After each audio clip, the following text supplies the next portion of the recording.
Здравейте, здравей, Миро. Заповядай, сцената е твоя. Благодаря. Здравейте от мен, казвам се Живко Камбов, работя за Амунди България.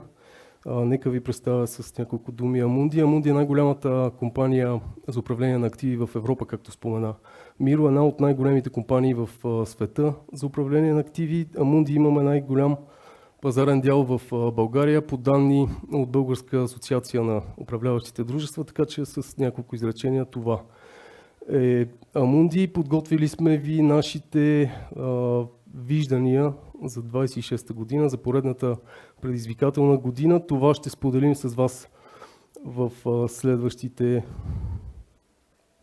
около 20 минути. Опита ми, както каза Миро, повече от 15 години се занимавам с инвестиционни фондове в една от най-големите финансови институции, в една от най-големите банки съм работил. От 3 години съм част от екипа на Амунди България. Ще се радвам това, което ще споделим с вас, да ви е полезно и да ви е интересно. Това са фокусите ни през 26-та година. 26-та година, поредната изключително предизвикателна година. 26-та беше предизвикателна, очертава се 26-та да бъде още по-предизвикателна.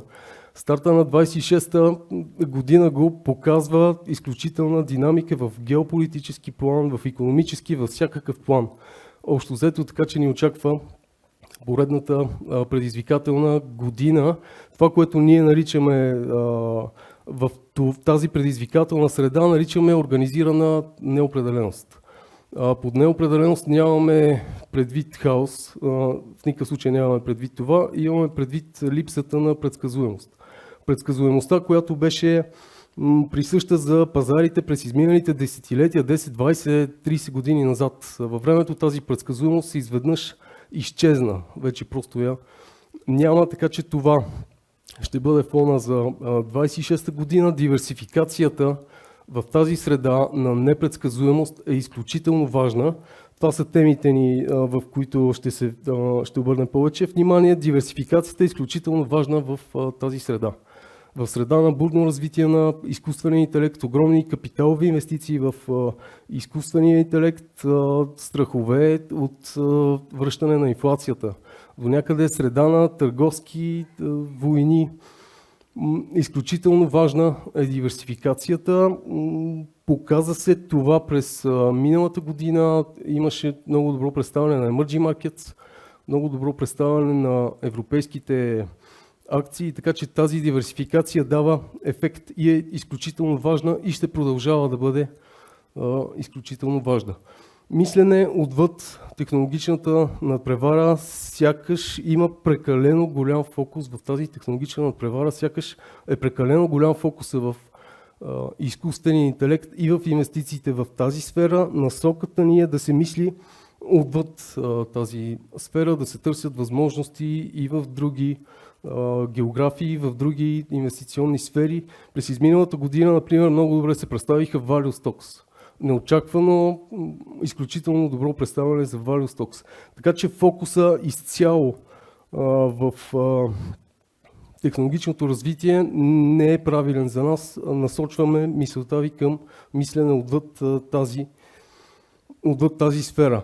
Устойчивия растеж също е изключително важен. Устойчивия растеж и устойчивите инвестиции са един от основните стълбове на Амунди. Те бяха, са и ще продължават да бъдат много важни за нас в средата на бурно развитие на изкуствения интелект, в среда на постоянно нарастващи огромни енергийни нужди. Става все по-важно това устойчиво развитие и в това сме фокусирани и ние като една от най-важните теми за 26-та година. Облигациите се върнаха като един много добър диверсификатор в портфелите на инвеститорите. Това започна през 22 година с повишаването на лихвените проценти от централните банки. Върнаха се и облигациите на радара на инвестициите. Те вече дават една стабилна доходност и са много, много добра възможност за диверсификация. Могат да свалят риска в портфелите, като същевременно не оказват толкова голямо влияние на доходността. Европейското пътуване продължава. Тук ключовият термин, ключовата фраза тук може би е стратегическа автономия. Към това се стреми Европа. Това е фразата, която ще движи Европа в следващите години, десетилетия, може би. Очакват се огромни инвестиции в инфраструктура, в отбрана и така нататък.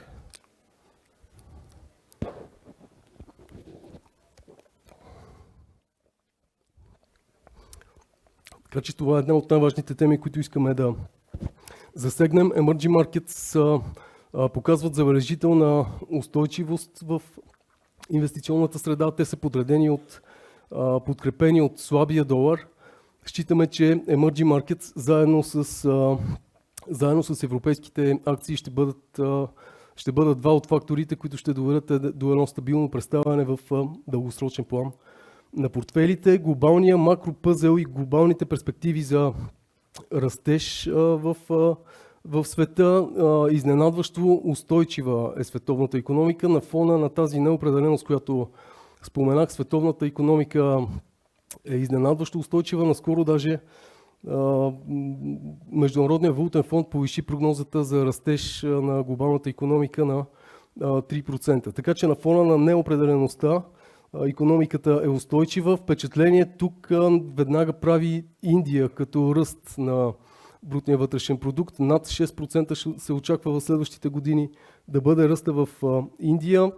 Очакванията са това да продължи дълго време напред, десетилетия и повече.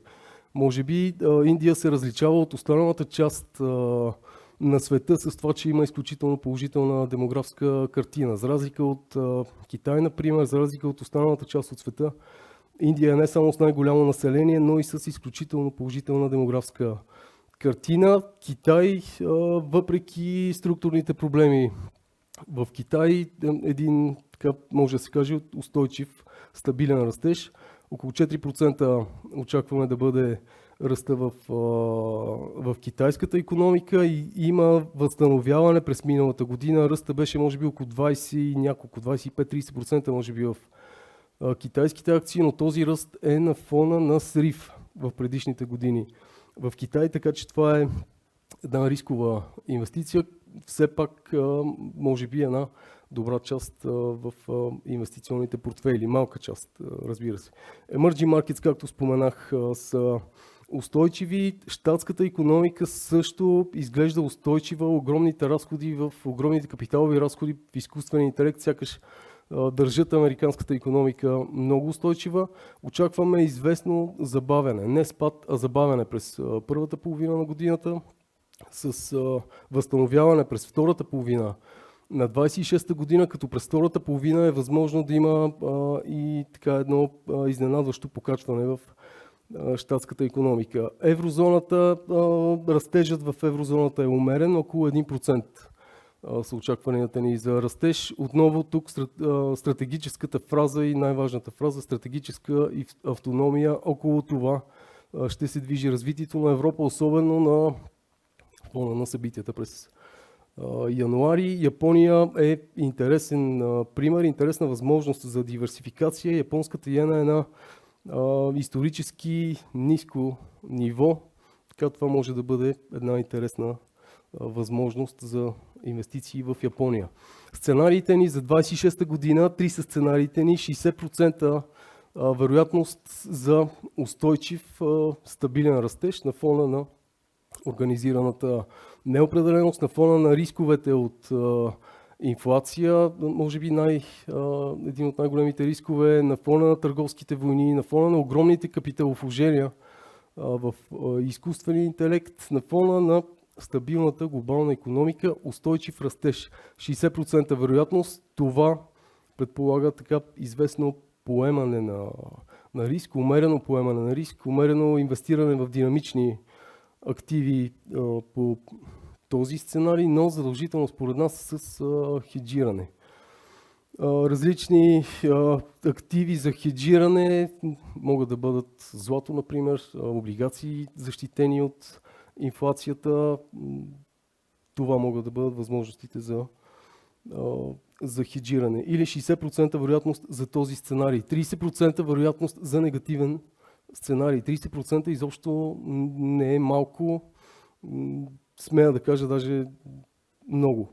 30% вероятност за негативен сценарий, различни кредитни събития могат да предизвикат такъв негативен сценарий. Станахме свидетели на такива кредитни събития през 2024 година. В Щатите имаше такова кредитно събитие, в Европа, в Швейцария също имаше голямо кредитно събитие. Такива събития могат да доведат евентуално до негативно развитие през тази година. Завръщане на инфлацията също би могло да бъде крайно негативно събитие за пазарите като цяло. Ескалация на геополитическото напрежение също, например, може да доведе до този сценарий. 10% вероятност възход, позитивен сценарий, 10% не е много, но все пак има вероятност за такъв сценарий. Деескалация, рязка голяма деескалация на геополитическото напрежение. Може, например, да се окаже, че изкуственият интелект допринася много за увеличаване производителността на бизнеса и на компаниите, така че това би довело, може да доведе до един сценарий на възход само с 10% вероятност. Това общо взето са сценариите ни за 26-та година. Интересен слайд в края на септември на инвестиционен семинар на Амунди. Са зададени различни въпроси на инвестиционните експерти на Амунди, като това е обобщение на техните отговори. Предполагам, ще бъде интересно за вас. Каква възвръщаемост очаквате на S&P 500 за 26-та година? Консенсуса виждате между 5 и 10%, 52% от инвестиционните експерти са отговорили по този начин. Забележете, около 18% обаче отговарят с отрицателна доходност за S&P 500 за 26-та година. Долу забележете кой очаквате да бъде мотора на положителната доходност през 26-та година. 40% от отговорите са за emerging markets, развиващи се пазари, 24% са за развити пазари и 17% за злато. Много от вас са разбрали вече за вчерашното движение на цената на златото, което е изключително рязко.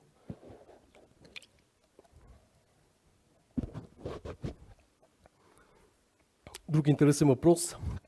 Кой според вас може да бъде най-разрушителната сила за пазарите през 26-та година? Инфлацията.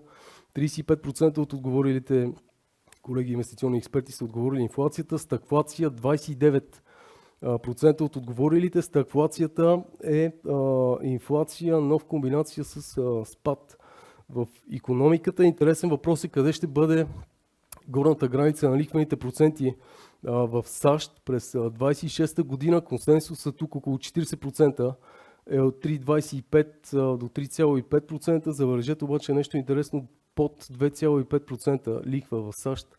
От ФЕД са отговорили 20% от колегите инвестиционни експерти, което лично за мен е много интересно. Няма да коментираме политическите хипотези по този сценарий. 63% от колегите инвестиционни експерти считат, че сме в късна фаза на икономическия цикъл. Т.е. това е последната четвърта фаза на икономическия цикъл, но сме в началото на технологично движен финансов цикъл.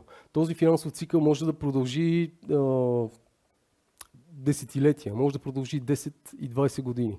Така че средата, в която се намираме, още по-предизвикателна, още по-трудни стават прогнозите за инвестициите и тук още по-важна е диверсификацията в различните класове активи. Лихвените проценти на централните банки и прогнозата ни за края на 26-та година. Лихвените проценти са основният инструмент на централните банки, за да влияят на икономиките, основният инструмент, за да влияят на инфлацията. Искам обаче тук да обърна по-съществено внимание на това, че лихвените проценти на централните банки са фактора, който има пряко и директно влияние върху един клас активи, който се нарича фондове на паричния пазар, money market, паричен пазар, активи money market.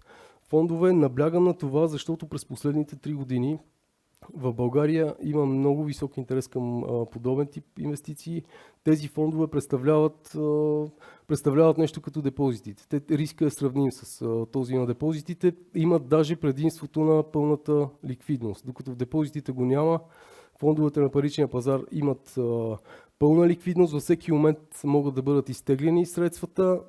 Едни от най-големите фондове в България се превърнаха само за 3 години фондовете на паричния пазар и тези лихвени проценти на Европейската централна банка и на САЩ са фундамента, са основата, върху която стъпват резултатите на фондовете. Тоест тези цифри могат да ни бъдат показателни, за да знаем какво може да очакваме от тези фондове през тази година. Предполагаме и през следващата година те ще продължат да дават един много стабилен резултат. Или в края на годината очакваме 1,5% лихва на Европейската централна банка и 3,25% лихва на ФЕД. Облигациите, както споменах, графиката малко е изместена, няма значение. Вижда се, че след 2022 година има съществено покачване в доходността на облигациите. Тук виждаме дългосрочни 30 годишни държавни облигации, щатски, японски, германски и облигации на Великобритания. Доходността им достига над 4-5%, движи се в синхрон. Оценката ни вече е положителна за по-дългосрочните облигации, така наречената дюрация, продължителност при облигациите. В дясно това, което виждате, е сравнение на историческата 10-годишна доходност от облигациите. Синята линия, това е 10 години назад усреднено каква доходност е давал определен клас облигации. Светло-синята точка е сегашната доходност, резултата, който дават те. В момента интересно виждаме в европейски корпоративни облигации с инвестиционен рейтинг, доходността средногодишно 10 години назад е била около 1,5%, в момента тя вече е около 3,2%. Това са облигации с нисък риск, но виждате, че дават една стабилна доходност и имат потенциал да внесат стабилност в портфелите, без това да повлияе много сериозно на доходността. На второ място виждате същото, американски корпоративни облигации с инвестиционен рейтинг, също изместване на доходността малко нагоре, т.е. те също в момента са интересни като инвестиции. Виждате високодоходни облигации, при тях доходността е почти същата, каквато е била 10 години назад във времето. Високодоходните облигации са по-рисков актив. Риска при тях може да се сравнява с този на акциите. Вижданията ни за различните класове активи предходните 6 месеца, сравнено с следващите 6 месеца. Зелените стрелки е изместване на оценката към положителната част, т.е. положителни сме за този клас активи. Вдясно на втория ред виждате американски акции с равни тегла, изместване с една степен напред. Положителни сме за американски акции с равни тегла или тук се елиминира този риск от концентрация в най-големите компании. Има различни фондове, които инвестират в такъв клас активи. Това са различни ETF-и, с които имат интерес, може да ги потърсят. Европейски компании с малка и средна капитализация, също положителна оценка. Тя е била такава през изминалите 6 месеца, такава е и за сегашните 6 месеца, положителни за този клас активи. Emerging Markets Equity, акции на развиващи се пазари, също се измества с една степен напред. В облигациите забележете Euro Duration, това са дългосрочните облигации с инвестиционен рейтинг, дългосрочни правителствени облигации. Тук по-скоро с 2 степени се измества оценката ни за този клас активи. Положителна оценката ни и за европейски облигации с инвестиционен рейтинг, положителна оценката ни и за Emerging Markets облигации. Emerging Markets, както акциите, така и облигациите сме положителни към тях заради самото положително развитие на този клас активи и слабия долар, който им влияе съществено. По различни сектори, предпочитани сектори за инвестиции в акции, не считайте като препоръка този слайд, просто това са вижданията ни, това са предпочитаните от нас сектори, финансови институции, индустрия, индустриални предприятия, здравеопазване в дългосрочен хоризонт напред считаме като положително за инвестиции в акции, комуникационни услуги също сме положителни към този сектор и сме по-малко положителни или по-малко благоприятни, най-малко благоприятни към сектори енергия и материали. Това е малко контраинтуитивно на огромните енергийни и нарастващи енергийни нужди, които има в момента в света и на постоянното търсене на материали и на ресурси. Малко контраинтуитивно е това, че не сме благоприятни към тези сектори, но забележете, пазарите действат по начин, щом се създаде търсене. Има голямо търсене на нещо, на ресурс, на продукт. Предлагането не се забавя много. Тоест не сме толкова благоприятни към тези сектори. Ще завърша с един цитат. Единственият капитал, който може да бъде инвестиран отново, това е съхранения капитал. Това беше от нас. Надяваме се да беше полезно и да беше интересно. Благодаря ви. За мен беше удоволствие.